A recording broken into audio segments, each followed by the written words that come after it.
Meus irmãos, preparando a nossa adoração, rapidamente, o evangelho de hoje, você tem o costume de ler o evangelho do dia? Muita gente tem. Se você não tem ainda, comece. Você pode ler pela manhã, ou você pode ler antes de deitar, na noite anterior, o evangelho do dia seguinte. Isso facilita muito para você ir aí se familiarizando com a palavra de Deus. O evangelho de hoje está em Marcos 4, 21 a 25. Ele começa dizendo assim: quem é que traz uma lâmpada para colocá-la debaixo de um caixote ou debaixo da cama? Ao contrário, não a coloca no candeeiro? Assim, tudo que está escondido deve ser manifesto, e tudo o que está em segredo será descoberto. Se alguém tem ouvidos para ouvir, ouça. Prestai atenção, com a mesma medida com que medirdes, sereis também vós medidos. Aquele que tem alguma coisa, será dado, mas aquele que não tem, o que tem, será tirado. Veja, meus irmãos, um evangelho cheio de verdade. E ontem mesmo, eu estava ainda em Itaúna, à tarde, e fiz aqui algumas pequenas anotações que eu sabia da nossa adoração e gostaria de partilhar com você breves lições. Primeira, nossa fé deve ser visível. Guarde isso. Eu já ouvi pessoas falando assim: não adianta você saber, é preciso mostrar que sabe. Não adianta você dizer que me ama, é preciso ter ações concretas. Entre a pessoa falar e não fazer, é preferível a pessoa fazer e não falar, porque na atitude dela, ela está mostrando o amor. O versículo 21 que nós ouvimos diz: quem é que traz uma lâmpada para colocá-la debaixo de um caixote? Então a nossa fé, ela deve ser visível. As pessoas, quando olharem você, onde quer que você esteja, na sua família, no seu trabalho, na sua faculdade, no seu namoro, o modo como você se comporta deve ser uma pessoa de fé. A nossa fé, ela deve ser visível. Devemos testemunhar Cristo no dia a dia, onde quer que estejamos. Primeiro ponto é esse: não coloque a sua fé debaixo da cama ou debaixo de um caixote. Não, a sua fé, ela deve iluminar a todos. Segundo ponto, Deus revela a verdade no seu tempo. Você tem na sua vida algo escondido, algo que você gostaria de descobrir, uma situação que você não entende? Coloque isso em oração. A leitura vai dizer: tudo que está escondido deve ser manifesto. Então reze ao Senhor: Senhor, me mostra esta verdade. Se nessa situação tem alguma coisa oculta, me revela isso. E vai rezando, porque a palavra diz que será revelado, será mostrado. Mas é preciso que você esteja disposto, disposta a pagar o preço, não é? Porque Deus, Ele revela as coisas. A gente tem que rezar isso muito para as pessoas que nos rodeiam, para que você tenha ao seu lado pessoas que te amem de verdade. Porque se há pessoas ao seu lado com falsidade, com segundas intenções, isso vai ser revelado. Isso vai ser revelado no seu namoro, no seu trabalho, né? Tem trabalho que é um querendo puxar o tapete do outro, talvez no seu casamento. Peça a Deus que revele aquilo que está oculto. E saiba, Deus tem o seu tempo para revelar a verdade. Há um ditado, quando eu li não é? Ele é atribuído a Chaplin, né? Mas eu não sei se é dele, mas o importante é a frase que vai dizer assim: o tempo traz verdades e cura saudades. Não sei se o tempo cura a saudade, mas o tempo traz verdade. Então, se você quer conhecer uma pessoa de verdade, dê para ela apenas uma coisa: tempo. Dê tempo para ela, e ela vai se revelar verdadeiramente a você. Isso também é graça de Deus. Então, primeira lição do Evangelho: a fé deve ser manifesta. Segunda lição: pedir a Deus que revele o que está oculto. E para nós, não ter uma vida dúbia. O que é uma vida dúbia? Uma vida para as pessoas verem e outra atrás da cortina. Não, para Deus não funciona isso. Para Deus não funciona isso. Porque se é verdade que nós queremos que a verdade dos outros seja revelada, tem pessoas que querem a sua verdade também revelada. Então, que a nossa vida seja transparente na presença do Senhor.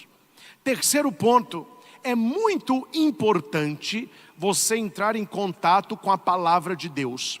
Você ouvir a palavra de Deus. Versículo 23, se alguém tem ouvidos para ouvir, ouça. Meu filho, a palavra de Deus, ela é verdade. E quando você lê a palavra de Deus, você está tendo direcionamento de vida. É impressionante como que as pessoas estão perdidas na vida, sendo que elas têm na mão um manual de instrução. É como se a nossa vida, e é assim, ela é pautada por Deus Criador, e junto com a sua criatura, Ele dá um manual de instrução. É assim que é para ser, é assim que funciona. E eu não sei se você tem o costume de ler manual de instrução. O manual de instrução, ele traz coisas positivas e negativas. Qual que é a coisa positiva? O que faz, como se faz. O que é o negativo, o que não pode fazer. Então, exemplo: use esse aparelho assim, assim, assim. Para tais comandos tem tal ação. Aí vem escrito: não mexa durante o carregamento, não carregar em 220, não molhar. Aí você vai lidar com aquele aparelho por mais tempo. Como que a gente entende o modo que o ser humano vai ser a maior versão de si mesmo? Lendo a Sagrada Escritura. Ali está o manual, o que Deus espera de nós. Quem tem ouvidos para ouvir, ouça. A palavra de Deus tem o poder de transformar a nossa vida. Quarto ponto: a maneira como você lida com as pessoas está mostrando para elas como que elas devem lidar com você. Versículo 24: com a mesma medida com que medirdes, também vós sereis medidos. Se você plantar verdade, você vai colher verdade. Se você plantar amizade, você vai colher amizade. Se você plantar fidelidade, a tendência é que você colha isso. Claro que no meio das pessoas, há sempre aquelas ingratas que devolvem o contrário do que você oferece. Mas, em via de regra, a maneira como você trata os outros está mostrando a Deus como Ele deve tratar você. Então, uma pessoa misericordiosa com os outros, Deus vai ser misericordioso com você. Uma pessoa verdadeira com as outras, Deus será verdadeiro com você. Uma pessoa bondosa com as outras, Deus será bondoso para você. E não se esqueça disso. Eu tenho isso gravado no meu coração. Toda bondade que você faz, ela volta para você. Toda bondade que você faz, ela volta para você. Ela pode não voltar, atenção, para a pessoa para quem você fez.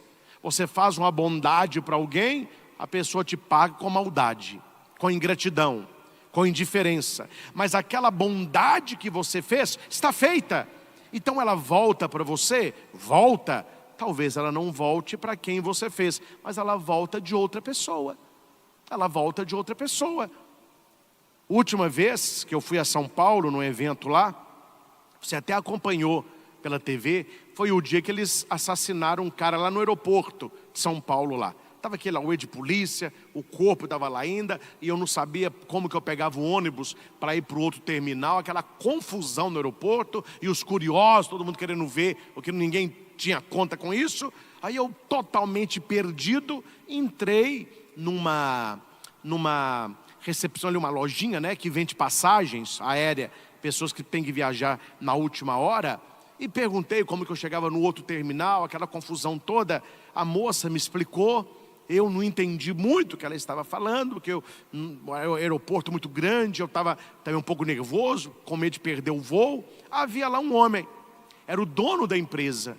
Ele viu o meu desespero, não é? E eu estava de clésima, viu que era um padre. Ele falou: ó, padre, vem cá que eu vou te ajudar. Nunca vi o cara na minha frente. Pegou a mala, subiu, eu nem sabia que tinha que subir. Foi na região lá onde os ônibus vão para o outro terminal. Não tinha ônibus nenhum passando. Ele disse: olha, interditaram tudo ali. Mataram um cara, aí está subindo nada. Vamos subir para pegar um táxi lá em cima. Falei: não tem problema, vamos pegar um táxi. Ele subiu, como era de um terminal para o outro. Táxi nenhum queria me levar, porque é um valor muito pequenininho. Estava chovendo, ele me colocou na marquise, me deu a mala. Ele foi perguntando os taxistas: você leva ele para mim? Leva ele para mim. No meio arrumou um táxi, que estava deixando um casal. Eu entrei no táxi, ele só fez assim, ó, e eu nem deu tempo de conversar muito com ele. Agora eu te pergunto, de onde saiu um cara desse? Que ficou na chuva, carregou a minha mala, me levou no terminal certo, arrumou um táxi para mim. Não é um anjo de Deus? Não é alguém que fez um bem para mim, sem eu conhecer? Por que isso acontece? Porque talvez eu fiz bem a alguém e a pessoa pagou com ingratidão. Mas o bem feito, Deus ele olha, e no momento certo Ele vai ajudar você. Então, gente, vamos parar com muita briga, vamos parar com muita desavença, vamos parar com muita: eu fiz o bem para a pessoa não me devolveu o bem. Fique calmo. O bem feito, ele volta para você. Ele sempre volta para você. Pode não voltar para quem você fez, mas voltará. E por último, a quinta lição da leitura: quem busca crescer na fé, receberá ainda mais. Versículo 25. Ao que tem alguma coisa, será dado ainda mais. Do que não tem, será tirado até mesmo o que tem. Procure crescer na fé. Procure crescer na intimidade com Jesus Cristo. Procure ter uma vida de oração. E quando a provação bater na sua porta, quando a tristeza bater na sua porta, é aí que nós precisamos mostrar para o Senhor que nós cremos. Nós cremos. Ontem nós terminamos a nossa adoração com aquela música bonita de Eliana Ribeiro.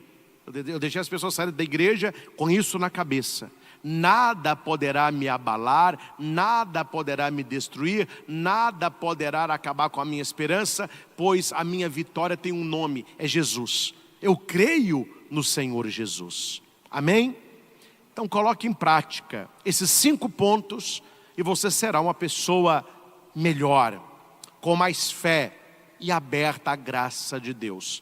Vou repetir aqui os 5 pontos, que eu tenho certeza que tem gente anotando e perdeu um ponto ou outro.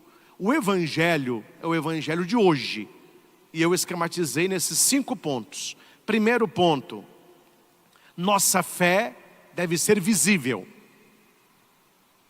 É o versículo 21. Segundo ponto: Deus revela a verdade no tempo certo. É o versículo 22. Notou? Terceiro: a importância de ouvir a palavra. Versículo 23. Quarto: a medida que usamos será a mesma para nós. É o versículo 24. Como você mediu o outro, você será medido. E por fim, quem busca crescer na fé, receberá ainda mais. É o versículo 25. Eu peguei cada versículo e fiz aqui um subtema para facilitar a nossa memorização. Olha, meus caros, que o Espírito Santo nos ajude a viver esses 5 pontos, que possamos estar mais perto de Deus, uma vez que Deus quer estar perto de nós. E através dos meios de comunicação católica, você recebe agora, aí na sua casa, pela TV, pela tela do celular, pelo aplicativo, a visita de Jesus no Santíssimo Sacramento. A Eucaristia é a presença real de Deus no nosso meio. E uma vez que o nosso coração já recebeu a palavra, ela pode agora frutificar, recebendo Jesus na hóstia santa.